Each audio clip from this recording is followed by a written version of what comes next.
Jesus.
Well, welcome all. And I hope many of you are going to be able to come over to the Zoom session.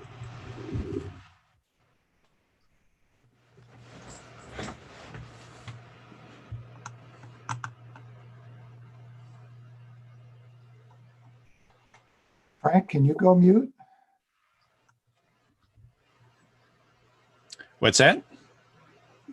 Okay, well, I heard an echo before, so I thought when you came on, I thought maybe it was echoing through the live stream.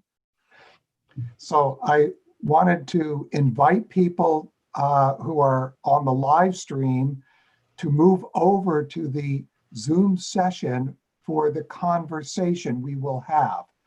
And Frank has posted that link for you to join as a participant in the discussion. If you don't want to participate, you can stay in the live stream. Any other comment, Frank, before we launch this session? No, just Okay.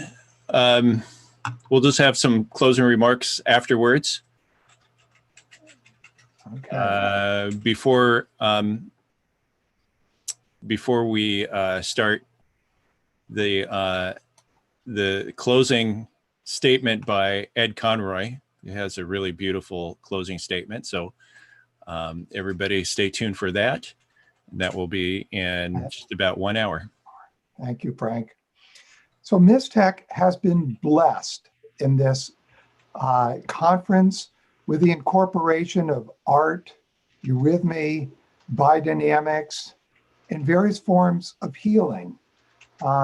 As we know, Steiner referred to why there were not more from the school of Michael who were clairvoyant and all, and he mentioned that it was a question of nutrition.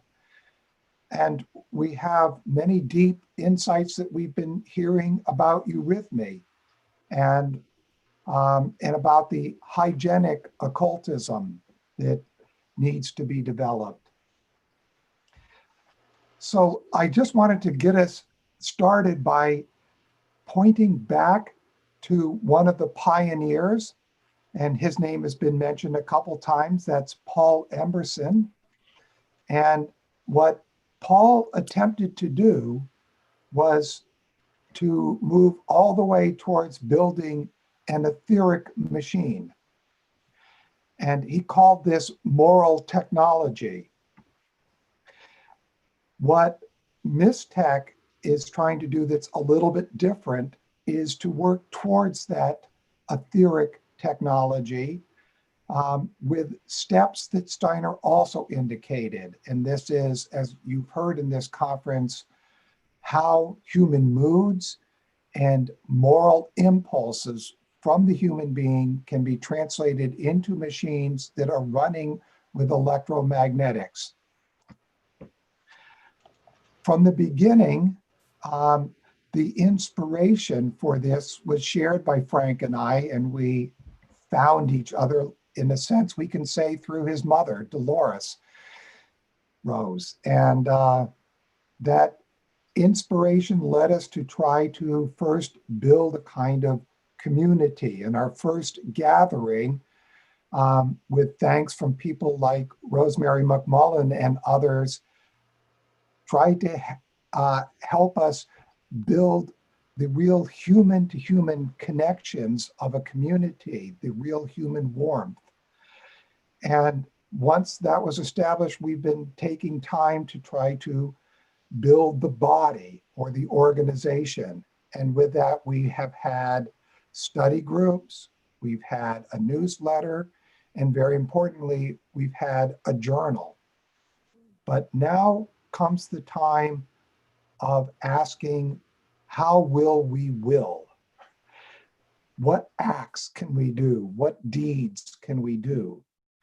And all of this is supposedly trying to help us bring about the mechanical occultism in the right way, with the right impulses, so that it's beneficial for human evolution. So now I'm going to actually share a screen. And it's going to come up very soon. I know it looks like a different slide, so hang in there. I just can't find my cursor. There we go, slideshow.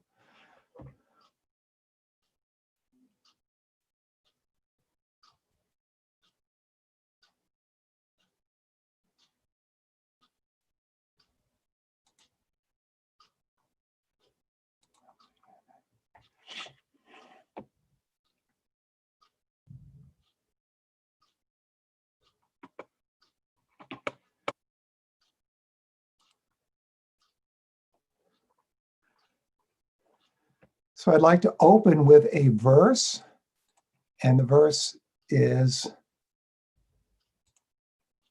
"And may a right moment also come for mankind in the near future, even as it is predestined to come if mankind is not to fall into decadence. May man understand that he has to pass through the next point, which reverses materialism into its opposite." And preparation is being made. So, and it's being made um, for this in those whose karma has allowed them to come to spiritual science. And it will be the continually recurring task of spiritual science to turn its work in this direction. Therefore, also must we not grow weary in warning man again and again, lest the moment of time for the comprehension of spiritual science slip by and be lost. I just have a couple slides, but I think we're being called to prepare this future. And we can say there's a short-term, long-term, very long-term, and then even looking out at Jupiter. And in the short term, we have this pandemic, which is affecting Waldorf education and children in general. We're finding counter forces, but we need to really pick up this work. And we need to find ways to build the economic life, the threefolding, and in particular, how we can do that for Mystech and create technology with Vulcan help.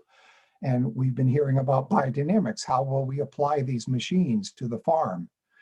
And there's also a lot of questions about social rights. And here, some of the questions of transhumanism and artificial intelligence and how we apply technology into the social realm, as well as into our spiritual life. And how can we bridge natural science with spiritual science? And how can we bring in the fruits of Waldorf education and the arts into our work? Preparation is also underway, especially with the Vulcans, for this welding together of mankind and machine. That's a more long-term problem. It may already be in your next incarnation or the one after that. We heard about sacramentalism and working with Pisces and Virgo in morning and evenings. We've heard about a moral and mechanical interpenetration. And we need to also look at how does a moral impulse in its vibratory way work down through the bodily members to a mechanical device. We heard about Ahriman's coming incarnation and how that is setting a scene which creates even more resistance and more difficulties. So wisdom can only be gained by making countless mistakes, as we've made here in this conference. And in the same way that a child learns that it hurts to fall, all the great personalities had to learn through experience when making great mistakes. Wisdom can only be gained by making mistakes. And even the very long-term preparation is underway. And this is where the lab bench becomes the altar. And way out in the distance, even that preparation, as you heard, those who will be on the human stage of Jupiter are already amongst us in our human consciousness. So this slide talks about what Lucifer will be trying to do and has been trying to do to lead us towards being moral automatons. Whereas Ahriman seeks to make us instinctive, not to care about morals, to just see everything as mechanical, even what goes on in the human being. And in the middle of we've been hearing Arde and others talk about is the free moral doer. That's you and me. And this term interpenetration of the moral and the mechanical, you can see how, as I've tried to show it figuratively here, how this should come about. So what is a moral impulse? This is part of the Michaelic mystery. It originates in the ego. It has a kind of signature to it, as opposed to an impulse that we inwardly know is not a good moral impulse. Our conscience already begins to add vibrations, if you will, to it, and alters that signature of the original vibration. This passes through our astral body, vibrates the astral, which makes an impression upon the etheric. And that vibrates within the body's blood water, which is principally in our blood, but our phlegm and other aspects of our body where we have this water, which is 70% of our body. Again, this makes a signature. We've heard about resonance and how our etheric, like tuning forks, can pass a vibration to something that is properly attuned. Can we build a prosthetic limb, for example? Can we build factory machines that all operate on this principle? The man-machine interface can also have this kind of reaction or resonance with the signature of vibrations. And Steiner talks about how this needs to go over to electromagnetic machines. This is the penetration into Ahriman's realm. And we will leave these Ahrimanic beings, the double, behind when we have learned these things and can take the fruits of this effort with us. And that will become the seed planted for Jupiter. There's lots of avenues to explore. We've heard about cymatics. It was mentioned, sonoluminescence, cavitation, piezoelectric materials, and becoming more and more aware of our etheric emanations. And Plato talked about how our senses radiate etherically to what we give our attention to. So our attention is part of this moral impulse. And Steiner also talks about how our senses radiate etheric waves.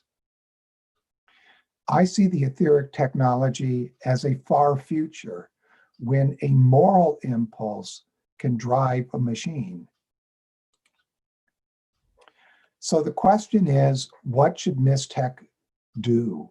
We need a real organization. We need all of you. We need to put together a board, and we need to build inner organs, which some people call committees, and maybe those are a little different as well. And eventually get to being able to do real research. And all during this, we need to continue our outreach to help build those bridges. And I feel that to do that, we're going to need funding. We are at a stage in Mystech where this is the right next stage.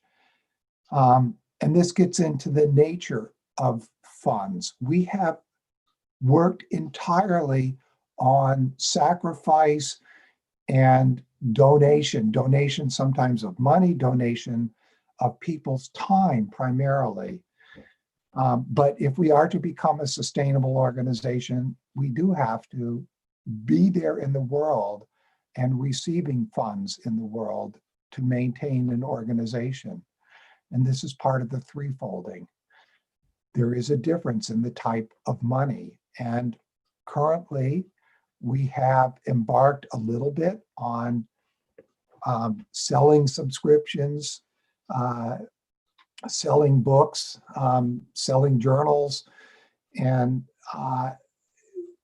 that's one form of money. The donations we've been receiving, that's another, but it's been very small at this point, and we certainly cannot afford a researcher. And I will say it quietly here, but one possible researcher would be a person like Gopi Krishna Vijaya. I don't know if he would want to do that, but and then there's others. As I said, I don't think it's one person that can do this. I think it's part of a human community. So with that, I'd like to end my screen share and bring us back to our discussion. And if you want to participate in the discussion, it would be very helpful if you could join as a participant in the Zoom session. I would say if someone would like to participate and say something, to raise their hand, there's like a little virtual hand down there at the bottom. Just sort of raise your hand, and then we'll either Andrew and I will unmute you. And if you have a camera available, you can show yourself as well. Remember, you are live, unlike me.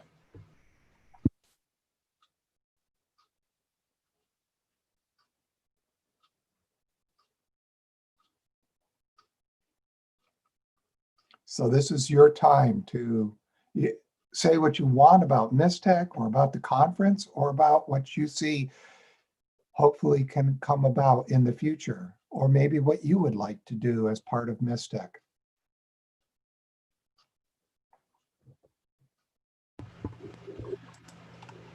Joel, go ahead. Oh, hold on. Can you hear me? Yes. So I could just talk? Can you hear me now? Yes, we can. Go for it. Okay, one of the things I've been doing a long time is studying the social, and it was really interesting to me to hear the question about how do we finance the impulse. I'm actually writing an essay about this conference that describes the Mystech's work as the leading edge of spiritual scientific research, cutting edge. So it's very important what you people are up to. Now, years ago, the Anthroposophical Society would talk about they needed money for this and that and this and that and this and that. And I would write letters and I would say, well, here's a way how you make money in America. And nobody would pay any attention to it, and I never had dialogue about it, but I'm going to give a really quick version of it, basically. In fact, I was, if any of you know Dr. Kelly Sutton, she and I lived together for a while, and I was doing some work, writing work, and she walked through the room and she said, well, what if the business of America is business? In reference to, I think, something that came from a CEO of one of the car companies. So I thought about that and I realized, yes, the fundamental spirit of America on the level of will is entrepreneurial. So then I tried to work with it. Anyway, I worked with the ideas for a long time. And the question, I think, is for us to understand that we have a product. And the product can be sold in a marketplace. And from that, we can generate the income we want to have the Mystech work be more properly presented. Now, that doesn't answer all the questions, but it's just a suggestion of a direction to lean. Thank you, Joel. Yeah. Any other comments on that? I think that's a very significant input, Joel. Thank you.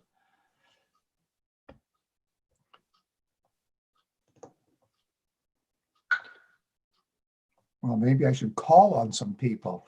I do that in our study groups. Okay, Steve, you're up. Steve Devis? Can you hear? Yes, we can. Thank you. Okay, I've just unmuted.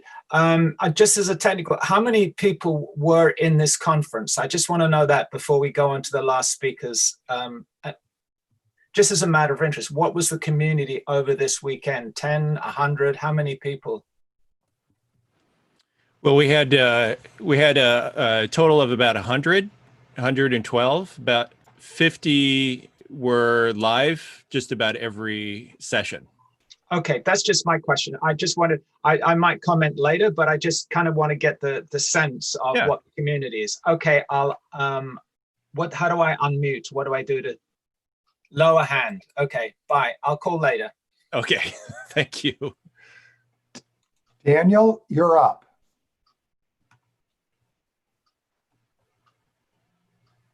Daniel? Can you hear me? Yes. Oh, okay. Yeah, so I don't see my, I guess it doesn't matter. You can't see me. So I just wanted to make a couple of comments. The first one on the funding front, I think there's two sources of funding, two or three. One source is that you look for the economic to seed the cultural, which is the one direction. So I have founded a company, Threefold Strategies Fund, which in the future hopefully will bear fruit to be able to help seed the cultural from the economic. It's actually working with a very gifted banker in Chicago. It's my partner. So that's one source. Another is what Joel mentioned, which is that you have something that you can bring into the world that can generate revenue, which I think you've already been taking that approach. So that is already bearing some fruit in this conference with participants, but that can be limited. The world doesn't yet know how to value this spiritual scientific work fully. Yeah, and then a third question is, I think, also related to what we're giving to now in terms of our nonprofit gifts, whether or not they can be better allocated to a more alive impulse. And that's all I wanted to share for now. Well, thank you. I want to say funding isn't the only issue right now. Obviously, many of you may say, well, I might take on some task, but I can't really be looked upon as a source of funds. But yeah, we need all sorts of people. We need people on the board. We need people for taking on initiatives, and there's many aspects to it. I think we still need help with editing if we continue with the journal, even if we go online with the journal. And so there's many other forms of outreach. Many of you already have connections in different industries and different walks of life. All of these are important, that we make these connections and that we work together to make this real. Any more comments?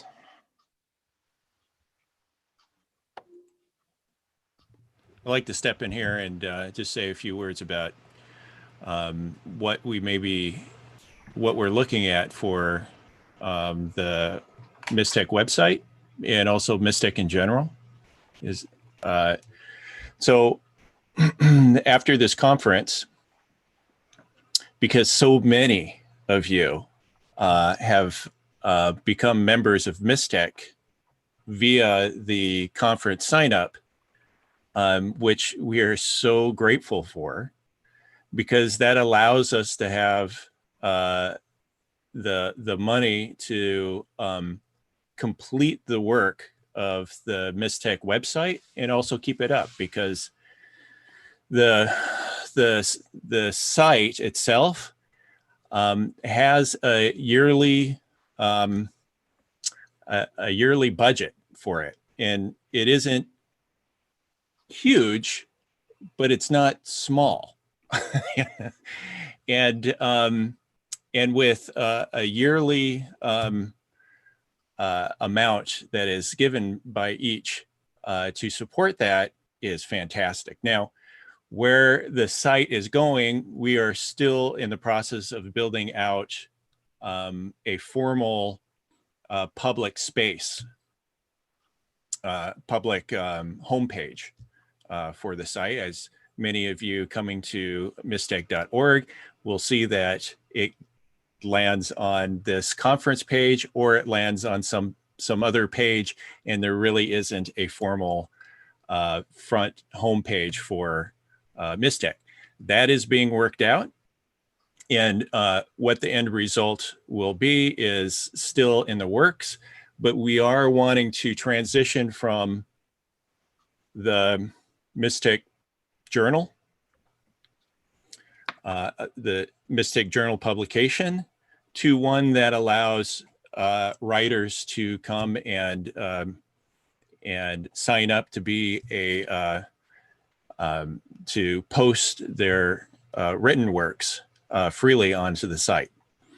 That's in the works, and we're trying to work out whether or not this, how that will work.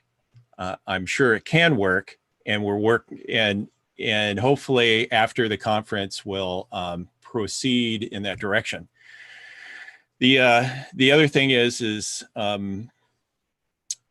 we are looking to create more content for the website, because that's really important. We do need to find someone who can be a communicator. How would you say it? Not a correspondent. Communications.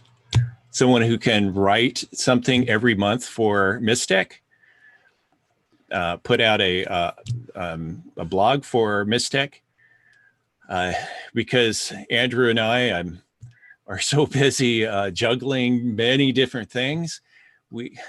It's kind of hard for us to find the time to write something every week, every month, and keep everybody up to date, which we know we must do in order for Mystech to take root in people's consciousness.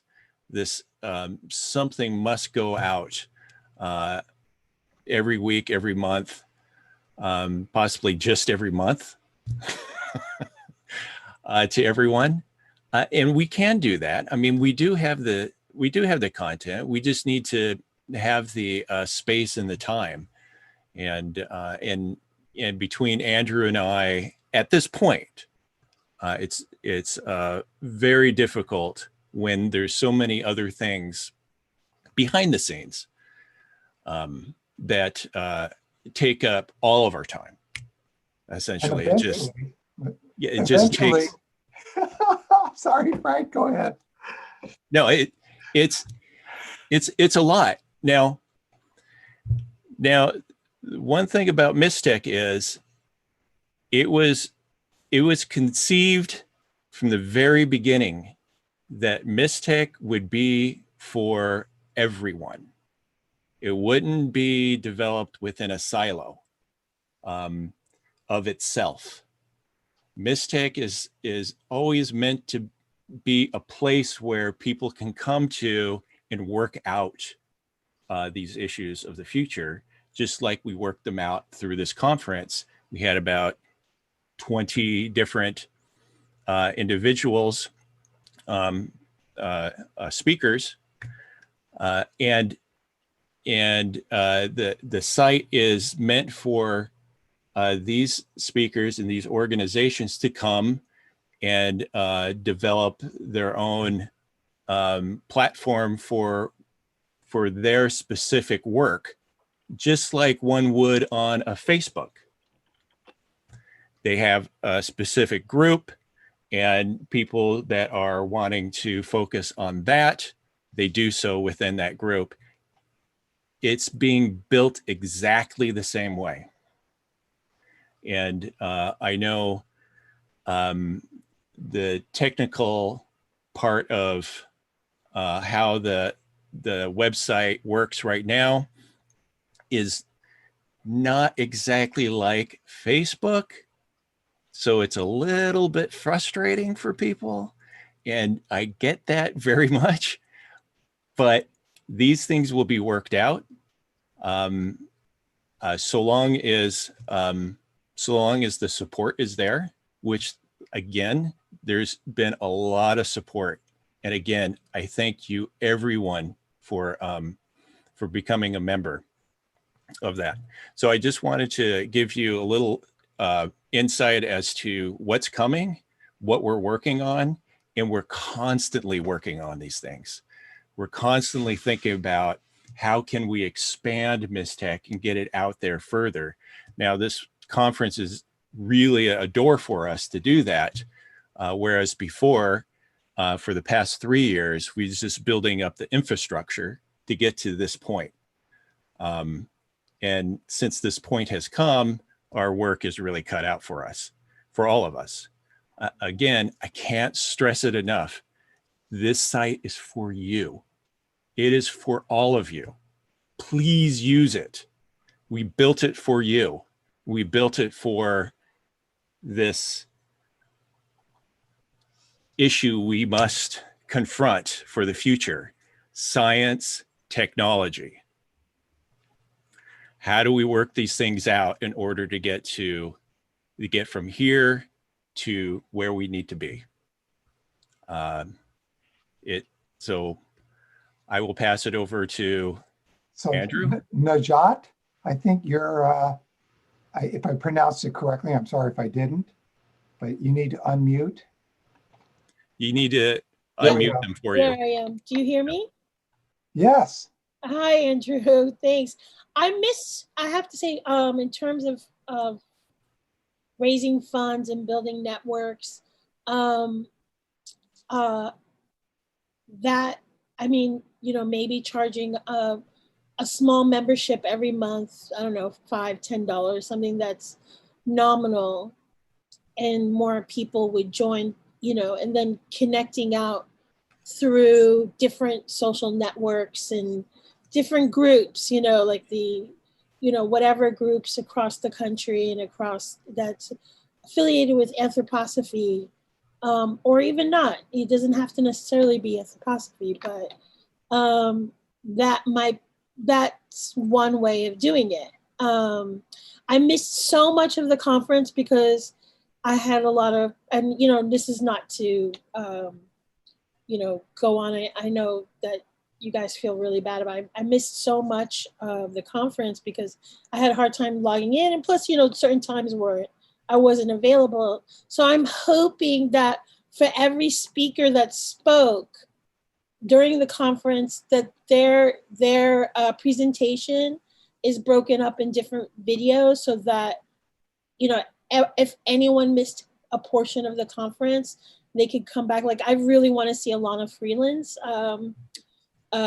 talk, which I missed, and I'm bummed about because I really like her. So that I'm hoping.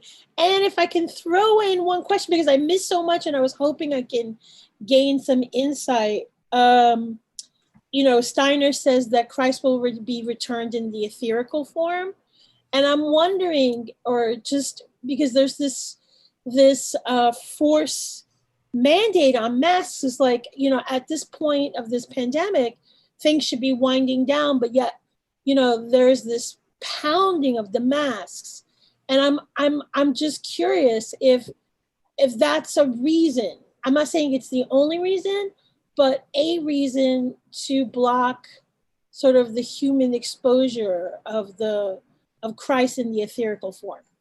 I don't know. It's just a crazy question, but I thought No, it's not crazy at all. Is it Najat?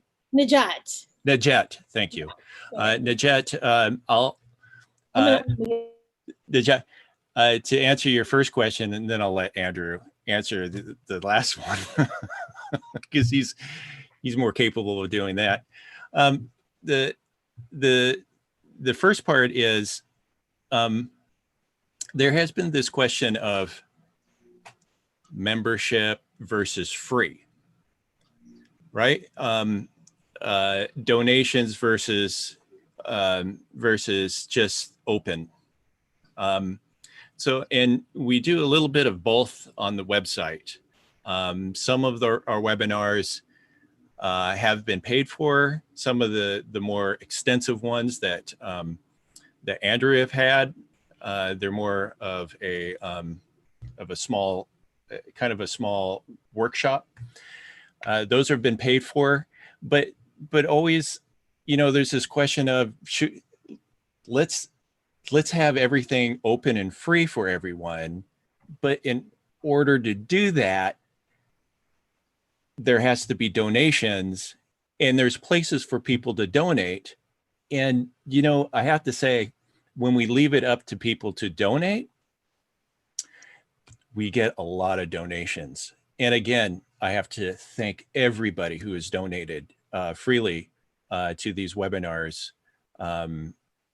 Man, it's really made a difference to all of us, to all of Mystech.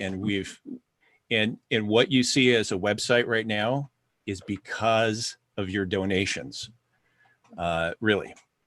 And so we do have a membership, and it's and what we ask is $150 for a year, and that's and every year it then reinitiates. So about 20% of that $150 goes to a R&D fund, which then is to build up for a researcher or something else. But it's set aside for later.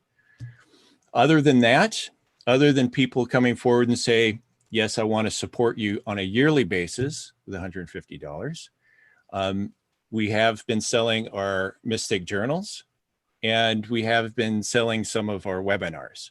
And again, we're, like I said, I think we're wanting to transition out of the journals themselves and allow for writers to join the website and then post their writings freely. I think that's the direction we need to go in order to open this up to everyone and to expand the outreach of Mystech. But in that sense, we do need to have more donations that are freely coming in, and they can be small, they can be large, it doesn't matter. If you go onto our website right now, and you log in, you go to the news feed part, which is at the top. If you're online right now on Mystech, your news feed, if you click on that, there's a place to donate over on the right side. And it gives like a $60,000, which we're looking for to raise. Now, there's no time limit for that, but out of that 60,000, then we can hire some other people. And really, to have an organization, the one that is really necessary to have, you can't run it on just people freely giving their time. It's just not practical because everybody needs to live somehow. And for myself, I get paid through the nonprofit, and then I can spend all my time dealing with this. So I'm going to leave it at that. If anybody else has any questions about, you know, the technical stuff in the future and stuff like that, then they can ask me. Otherwise, I'll pass it over to Andrew, which she can answer the second part of your question, Najat. Okay, so I will try, Najat. And it's an odd thing, but Steiner, I forget it's called the physical. Okay, I don't have the book in front of me, so I can't tell you the title of it. The lecture cycle, it was done in London in 1920, I believe. And the gist of what I'm trying to tell you is that when Lucifer or Ahriman gets the upper hand on an individual human being, the good gods come in with illness. And he describes it very well there. It's so interesting because we have the attitude that when I get an illness, oh, I've been invaded and this is a bad thing. In fact, according to Steiner, the illness actually should be seen in this different light, that yes, it came because your soul and etheric conditions are such that it makes a nice home for these microorganisms or whatever. So this COVID can be seen in that light. And you're absolutely correct in this whole question of the Christ in the etheric. I will explain that by pointing out something he said about the Vulcan beings who are trying to make their efforts something that humans can use, but we ignore them. And so what they need to try to do it to wake us up is to create strife, to create some sort of upheaval, to create some pandemic. And all of that leads to this awakening of what needs to be done, that is all leading to this greater awareness of Christ in the etheric. Steiner did point out that a time is coming, it's more like about 1500 years from now, when a person will experience Christ in the etheric without any clairvoyance. But for now, one either has to have these moments, almost like near death or some trauma of some kind, emotional trauma or psychic trauma, to experience it. So I know that John has had his hand up for quite a while. John, can you come off of mute? Thank you. Sure. Yeah. Thank you. Thank you for the conference and everything else. As to the immediate questions, Frank's recent explanations helped clarify this for me, but I guess as some feedback, I'm reasonably new to the serious study of anthroposophy. I've been in it for maybe about 3 years, and as long as I've been at my local branch, people have said, oh, you should check out Mystech. And really, I've had a hard time getting a grapple on what Mystech even is. The fact that there's concern for the what's to come and what we're already in, I've certainly valued and I've seen. But as to what Mystech as an organization does, that's always been really unclear to me. So Frank's comments about the goals for the website, have been really helpful. And I think it would be helpful to make that still clear. For instance, too, I didn't even realize that you had a journal until this weekend. Had I known, I definitely would have subscribed to it. But additionally, I guess what I would say is, pardon me, moving forward into the future, the success of mystech.org is dependent on adoption. Even if you manage to break even, if no one actually uses it, it won't have any benefit whatsoever. I'm sure that each of you involved know that, but I speak primarily for everyone else who may not be so up on social media and tech savviness. A bright shining example is the failure of Google+, a perfectly viable social media platform from a corporate giant that just never really got adopted. So Facebook remained. I think it would be wonderful to have a forum in which to talk about these things freely, openly, and productively with like-minded individuals. The big question mark is, will people actually take it up?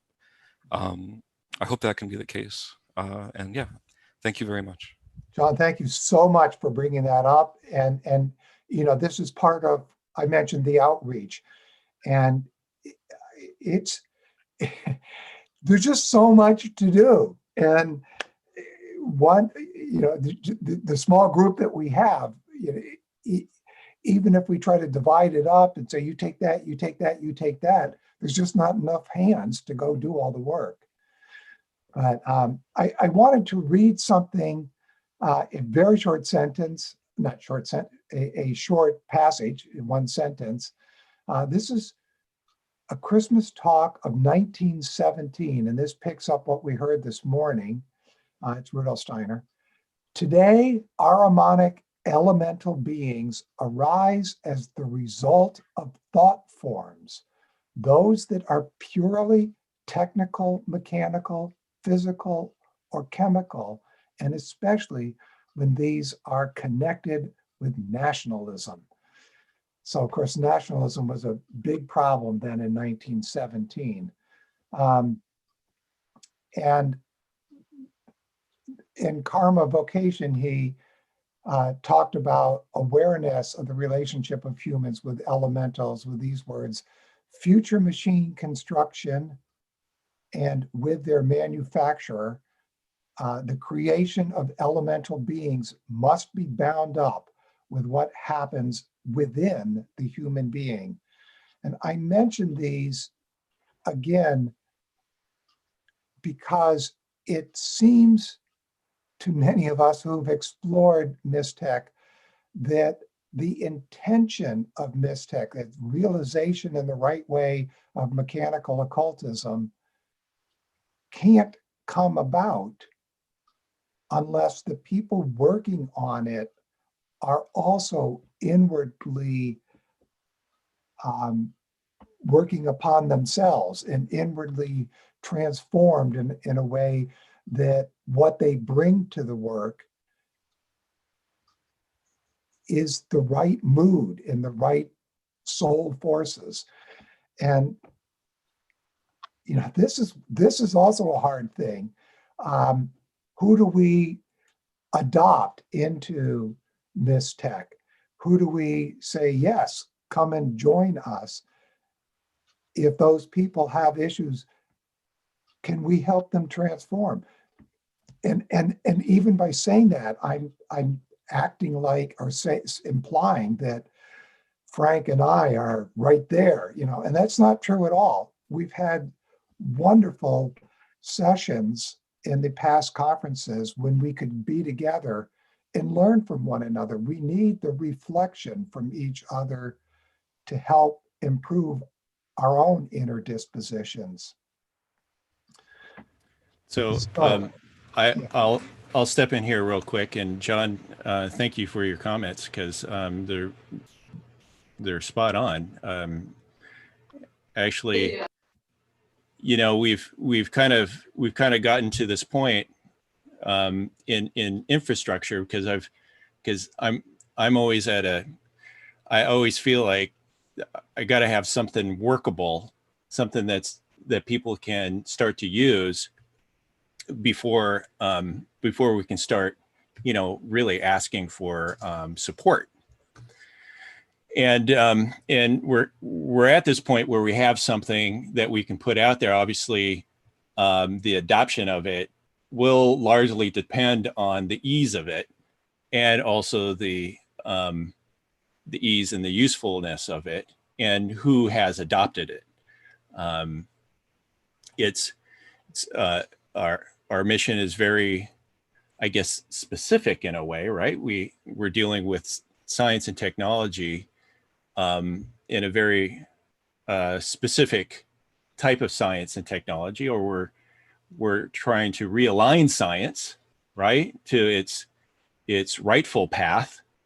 And you heard some of what Gopi was saying, where some of these things in science were based on assumptions or left out, and then that sort of expounded as the years went by and the centuries went by, to the point where we are now. And Gopi has said himself that if we were to unravel all of this, we would have to go back several hundred years and then start over, which is impossible to do.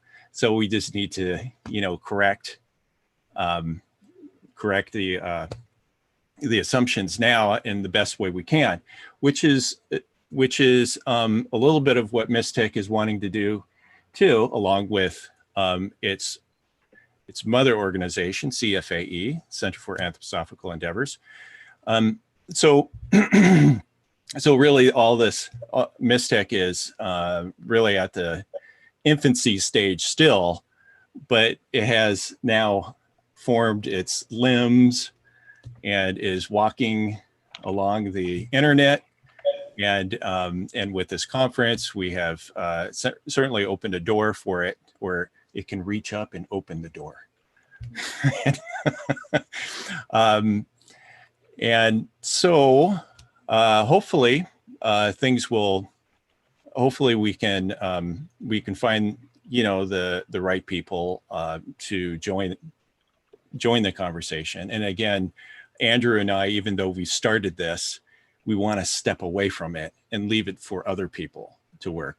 And we really do want to leave it for other people because we do have other things to work on. Well, Frank, to make that clear, neither Frank nor I are going to live forever. I don't think, and it's a hard thing, but I don't think I will be alive when we get to the point of creating our first mechanically occult machine. Yeah. So Andrew, with that said, let's go back to Steve and then Sandra. Yeah. Okay, Steve and then Sandra. Okay. So Steve, go ahead. He's on mute. Yeah. I will unmute you. Mute. Hi. Hi. I'll just start with an observation that when Peter drew his sword, Christ said no, and he put the ear back on the Roman centurion. So what I'm saying and proposing may well go against the whole ethos of what Mystech is about. I've also sort of felt that a sense that putting the Christ in between Lucifer and Ahriman and working within is going to is the way to go. And so, that is absolutely correct. But there's two sides of things. And in my inspirations, I go again back to the Round Table and the Knights of King Arthur, who, in my opinion, did kill the dragon, but they prepared the future Europe, as I understand it, by slaying the kind of dragons that we've been talking about that may help prepare Europe for its sort of role as being primal in this epoch. And likewise, I'm inspired by the Knights Templar. So that said, I come from a word that is deeply unpopular. It is conspiracy theory. I would put it to you that Rudolf Steiner was the world's first modern conspiracy theorist. I take the lecture series, The Karma of Untruthfulness, very seriously. And with that, on one hand, and being awakened politically by the events of 9/11, I was sort of thrown into a whole new way of looking about history and the world. And I'm very glad that Rudolf Steiner, I believe, was with me on this, because if you follow from what I call the Kautian analysis, which is short for K-O-U-T, Karma of Untruthfulness. So if you go into the Kautian world, you will see that there is very malign intention on the part of ruling classes, and behind them higher financial circles, and behind them brotherhoods, and behind them, obviously, as Paul says, spiritual wickedness in high places. And my opinion is that the technology that we have across the board is in possession and has been designed not just randomly with sort of casual Ahrimanic influences here and there by Ahriman dropping an idea into a person, but very specifically going back historically to the work, say, of Carroll Quigley, who's in agreement with Steiner and in a material way.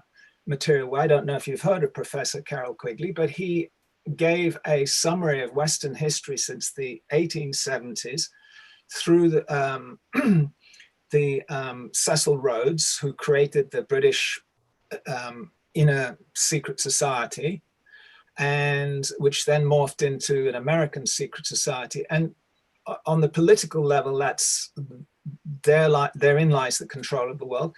And on a financial level, you've got essentially the Rockefellers and coming together. And if you really look into the history of the Rockefellers, everything that we've got today is derived from them. Their control of medicine and their control of agriculture and their control of high finance. And if you go into that, you'll see the secrets of the Federal Reserve, how that is in the hands of these people and how they create money out of thin air. So this is a very quick background to the reality of the world today, which comes down to a series of events that leads us right up to today. So, I mean, if you analyze the First World War, you can see, and Steiner was in agreement with this one. He said, you know, you have to look to the British, if not for the causality, but for them laying the conditions in which an explosion might take place, which is somewhat the same as a causality. It's subtle. There's always freedom. At the last moment, he said 40 people could have changed it. If you go on from there, you'll see that the Wall Street financed the Bolsheviks, Steve?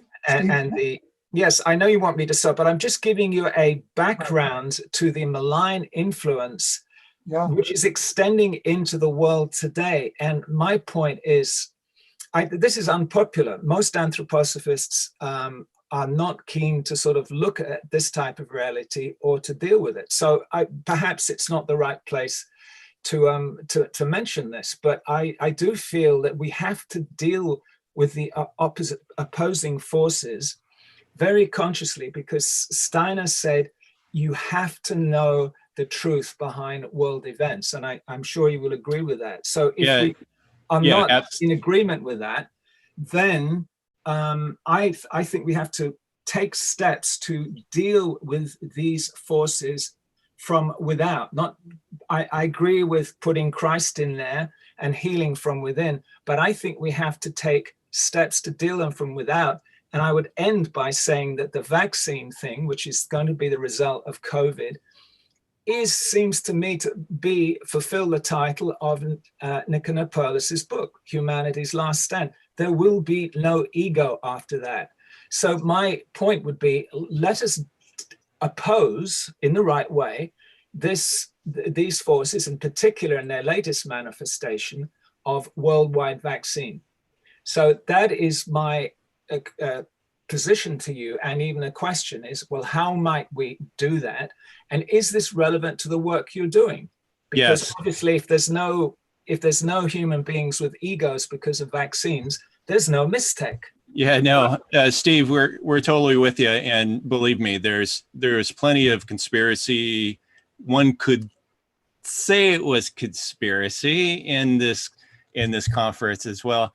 I mean, we're all very aware of everything that you've talked about, for most of us, because knowledge makes one unfit for being a slave. Absolutely. I heard that quote somewhere. Absolutely. So we're all on board with what you said, Steve.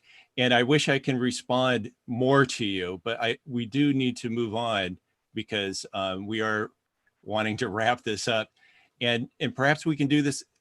Absolutely, let's do this again, Steve, okay, because I want to hear more from you, and I want you involved. Yeah, thank you. Yeah. So right now we're going to move to Sandra Stoner, which I have to say, Sandra was the first person to become a member of Mystech. And right from the very beginning. And thank you so much, Sandra. Please, you have the floor. Okay. Well, I am not a technical person, but I have been forced into using technology quite a bit. And I was going to say, that's part of what I want to say, is I became interested in Mystech, I think, from meeting Andrew at a conference a few years ago. And I probably wouldn't have even considered it, but you know, that person-to-person interchange intrigued me and developed my interest. And I don't know, in the last few years, my study group, we did take up the electronic doppelganger and read those lectures that are included in that. And then Nick Honor's book, Humanity's Last Stand. So it's not my leaning is more the social and the communication. But when I, have met these ideas, I realize, oh, yes, we have to pay attention to this. This is important. And that's why I've continued to really want to support this work. I wasn't sure about attending the conference, but then because it's a lot, but something said, okay, yeah, you need to do this.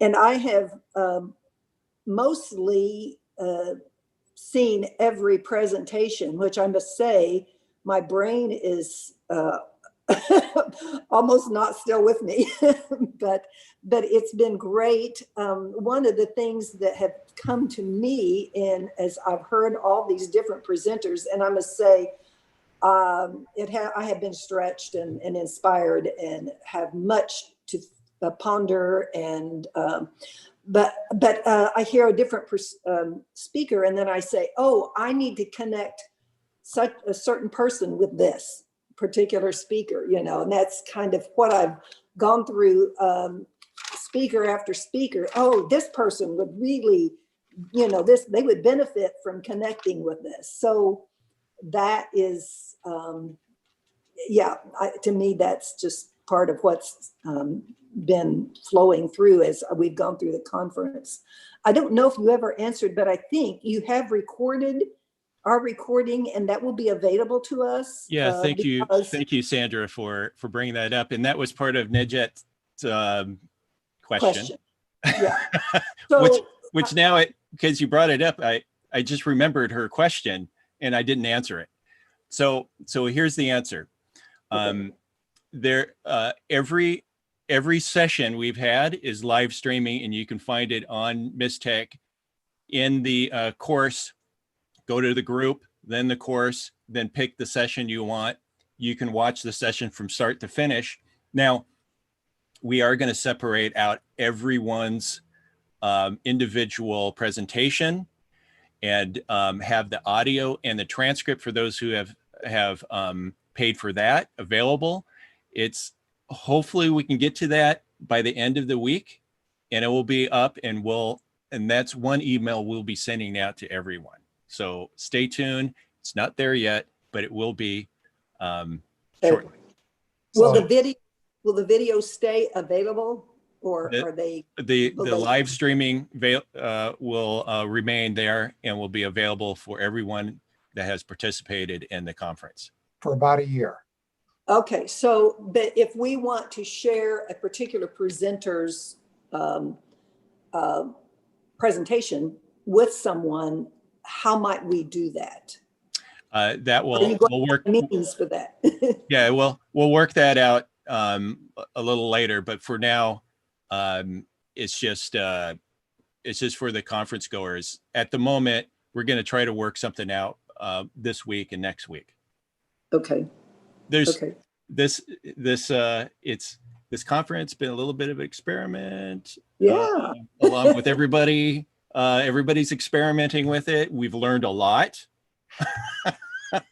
So the next one will be even better. Oh, I'm sure. And let me say thank you for bringing all these different you are very welcome. People to us. That has been quite a gift. Yeah. Right. And I just say, it was that one-on-one person. So I don't know if there's a way to make a conference a little more personal in terms of, on Zoom formats, we do see each other. And I know when you get too large a group, that's difficult, but I kind of miss that in terms of my communication. It's a little easier for me to have the visual too. So it's been nice to see all the presenters. Yeah. But but then when we go in the conversation. So that's just a thought. Yeah. But I guess I'll let somebody else speak. That's all. No, thank you. But we do need to wrap up now because We have our closing ceremony coming up. I will close this out by just letting you all know that our next big venture is to launch a cafe. We've been watching what is called the Front Range Anthroposophical Cafe out of Boulder. They've done a marvelous job. And we'd like to invite all our speakers back to be presenters at a cafe. How often we do the cafe and that kind of stuff is all to be determined, but look for that. We run on Facebook as well. There's the Center for Anthroposophical Endeavors, but there's also Anthroposophy and Mechanical Occultism. And then we have a private Facebook group for those who have participated in the study group called Mystech, but you won't find it unless you've been given the keys, so to speak. So with that, I'm going to turn it back to Frank so he can introduce our closing speaker, Ed Conroy. yeah, so between Andrew and I and everybody, Evan and Doug, we all want to thank everyone for being here. I mean, truly, it's just been it's been painful and yet exhilarating, kind of like giving birth. I would assume. So you know, like I said, we've all four of us in the Mystech conference group have learned a lot. We're ready to move on to the next one, but we couldn't have had a conference without all of our participants and all of our speakers. And we wholeheartedly thank all of you for participating in this first open live conference online. Hopefully our next one will be live together, but also online as well. So it will be a hybrid, which will work out just fine too. And so between Andrew and I and Evan and Doug, we want to thank you again for being here. And I will introduce Ed again, whom you've met opening the session. A lot of you have given your feedback on Ed's presentation at the beginning and found it absolutely insightful and wonderful. And he's about to step it up here and wrap up our Mystech Conference 2020, our third annual. So Ed Conroy. Yes, thanks. I need to yes. Let me come over here and make sure you could start your video, which now try it now, Ed. Thank you. Okay, here I am. And there you are, Ed. All right. Thank you. Bring us to the port. Okay, very good. Yeah. Ahoy. Bring us home. After Ed is finished, have a wonderful rest of your Sunday, and we hope to see you really soon again. So Ed, thank you so much for being here and finishing off our Mystech Conference. Thank you, Frank. Everybody, Ed Conroy. Okay, thank you. Well, everyone, our Imram ship is nearing the harbor, soon to dock. Our journey has taken us to many unique islands where we have met and learned from extraordinary people, some young and new to anthroposophy, others long familiar with this distinct tradition, who have freely shared with us the fruits of their own journeys of discovery. Although we have encountered a few mild gales and high seas during our journey in the form of technical difficulties, Our captains and officers have mastered them, and we have stayed on course. For all these gifts, I am immensely grateful, and I am sure that all of us participating in this Congress share strong, warm feelings of gratitude that we will each express in our own unique ways. I am also feeling buoyed by a surging wave of awe and admiration for the impressive breadth of wisdom and understanding and useful knowledge conveyed by each of our presenters.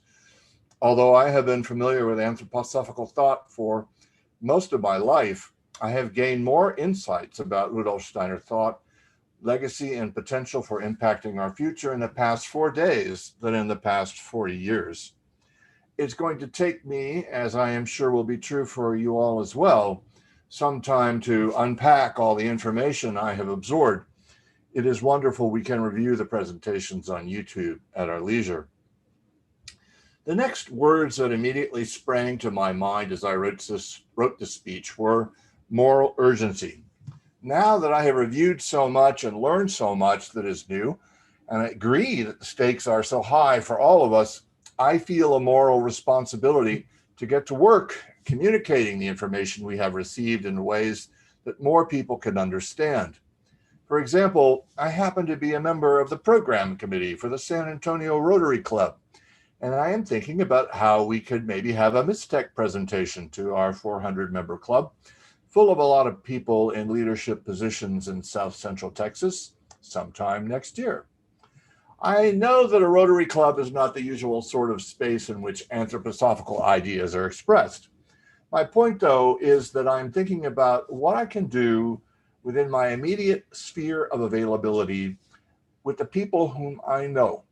I respectfully suggest that each of us, as some of our past speakers were saying, can do so by extending this information to our friends and others, even if you're not as extroverted as I am. And what news we have to share. How many people outside our circles know, for example, that biodynamic agriculture combined with radionics really offers us the possibility of regenerating our depleted soils and once again producing nutritious foods? I have resolved to send a copy of Quantum Agriculture to the Dean of the Department of Agriculture and Life Sciences at Texas A&M University, asking him the moral question of what's going to happen to American farms and farmers as a result of our current farming practices. I doubt I will get a reply, but I feel compelled to do so. Likewise, how many people look up at the sky anymore and admire the clouds? And how many of them are willing to confront the now fully demonstrated fact that geoengineering of our atmosphere is global? I have resolved to send Alana Freeland's books to my congressman and to the Texas state climatologist, with whom I have spoken personally about chemtrails, and asked them to read the book. I will also do so with the city's mayor and county judge, both of whom I know on a first-name basis. This is a matter that should be debated publicly, even though it runs against the now received dogma of carbon-based climate change. I am going to talk about the philosophy of social threefolding with a friend who's a local business owner who is already thinking about along social threefolding lines in running her natural foods restaurants and yoga studio. I'm also going to study more about structured water and make some in new ways and experiment more with music and microtones. And having practiced Tai Chi Chuan and other movement disciplines from all my life, I resolved to dive deep into learning about eurythmy and introduce its movements into my daily morning workout.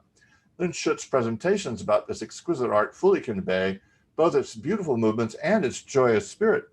I will be sharing her videos with my yoga teacher and dance teacher friends. My mind is chugging along, thinking of ways I can share what I learned here in creative, appropriate ways. I cannot help it. So much detailed information was conveyed in our conference that there is no way I can adequately do justice to all the presenters by doing a completely comprehensive wrap-up. Rather than, please allow me to share with you some of the statements that I heard that really made an impression on me during the presentations and that are still at the top of my mind. Alana Freeland, for example, said something to the effect that before we develop correct concepts, we need to get back to our percepts. As Andrew and she noted, our constant exposure to radiation of all kinds is making us duller and more automaton-like. We really need to learn how to see and how to think again. Another statement that rings in my head was made by Florian Sudau in the Q&A session after his first talk. Someone asked him, as I recall, how we could help to convey the anthroposophical ideas he was presenting to people resistant to them. I recall Florian saying something that, in communicating with such people, we need to remember that each of them has a higher self, and that we should speak to that aspect of the person, helping them in a loving way to reconnect with it. I found that statement very helpful, for sometimes I can feel so frustrated that some of my best educated friends refuse to talk to me about some of the matters that we have been discussing, that I experience momentary anger. But also I am learning it is good to be patient, calm, and understanding. For example, one highly intelligent friend who for a long time was very reluctant to discuss the matter of chemtrails with me recently said he wanted to learn more. So the Lord does work indeed in mysterious ways. Another statement that stays with me is a story told by Dale Pond that after taking his remarkable and beautiful Keeley-sphere to numerous conferences in the free energy community, he encountered numerous people who were only interested in it if he could demonstrate that it rotates. Well, with that attitude, they're never going to get it, he said. How true. Never mind, of course, that the machine seems to be a generator of loving energy that can be felt, and that spontaneous healings have occurred for people who have been led to be in its, shall I say, presence. There is so much for all of us to learn here. I was impressed as well by Hugh Lovell's presentation on radionics and biodynamic agriculture, which was so complex and detail-filled in so many ways. But one of the key points that he made is that he starts out all his statements of intention for his radionic work with the phrase, "If it be thy will." That is a good thing for all of us who may have been influenced by the positive thinking movement. Not only am I going to send his book, Quantum Agriculture, to the Dean of Agriculture at Texas A&M, but I will send it to the Texas Farm and Ranch Freedom Alliance, to which I donate, which advocates for independent farmers and ranchers in a Lone Star state. I loved Frank Burdick's reminder that to all of us that whether we are clairvoyant or not, we all have the very normal ability to communicate, say, with a landscape agent or with our beloved friends and family members who are dead, because we know they exist, and that the clairvoyance happens if we can expect an answer. His story of the bakery and the transformations of the oven elementals was very illuminating. I am also very inspired by Ari Thornson's assertions that everything we do benefits by putting the Christ Sophia impulse into all our work, whether in healing or in our social relationships, even into our relationships with our phones and other machines. We can become friends with our machines, he said. That will stay with me.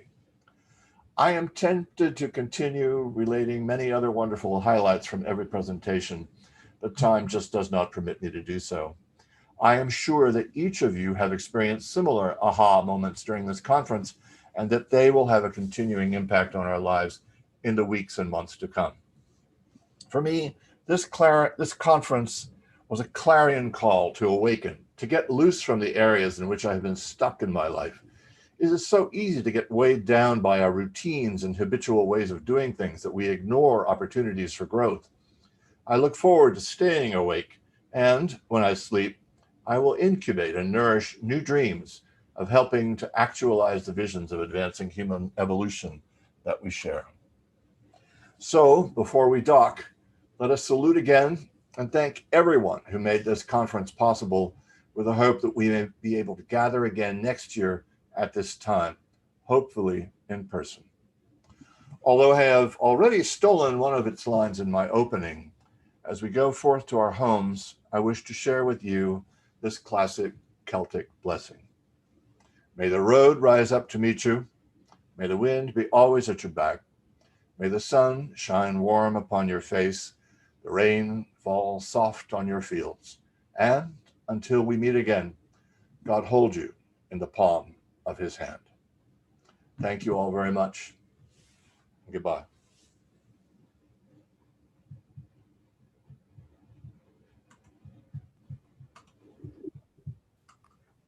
And I'll say goodbye too. Thank you so much, Ed. You really made a fantastic wrap up of the whole conference, and you touched on all the speakers with heartfelt striving for our future together. So thank you very much, Ed, for your magnificent work in this conference. And I want to thank my colleague Frank as well, and Doug and Evan, who've all worked tirelessly to help put this conference together. So goodbye, everyone. And we hope we can do this again, but in person, hopefully next time.